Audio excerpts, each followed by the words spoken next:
Hello everyone, and welcome to Sunup. I'm Lyndall Stout. As you just heard from Alfalfa County, producers have pretty strong opinions about water. And with water becoming more of a precious commodity all the time, there's a lot of information to keep up with. So we begin today with some of the current issues in our state, along with a new concept of auctioning water.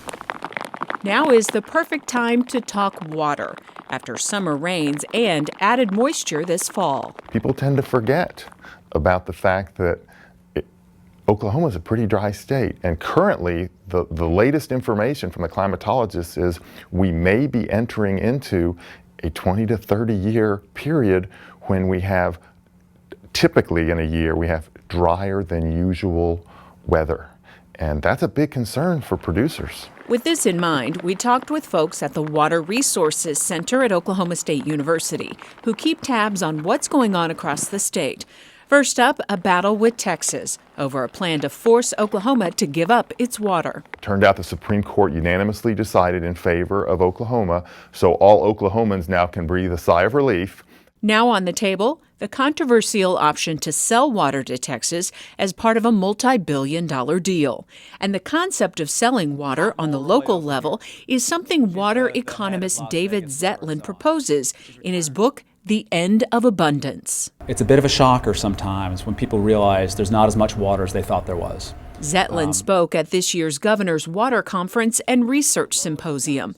We caught up with him at a lecture on the OSU campus where he explained his concept of an all-in water auction. It's just a different kind of auction.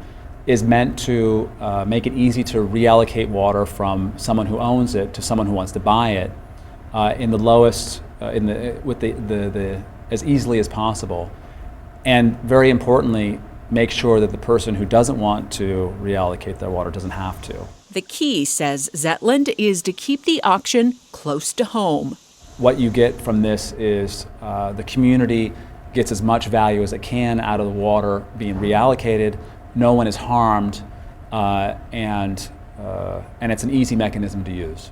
Another hot water issue in Oklahoma right now, the Arbuckle Simpson, a federally designated sole source aquifer in the south central part of the state. They conducted this study, and the results of the study indicated that in order to prevent significant drops or a significant decrease in the water flow that this aquifer supports in streams and springs, that they were going to have to reduce the permitted amount of water, groundwater, people can pump out of this aquifer down to 10% of what was currently permitted. So it went from, the permits allow people to take 2 acre-feet of water out of the ground for every acre that they own, and that's on an annual basis. Now, the new rule is 0.2 acre-feet. That's a significant drop.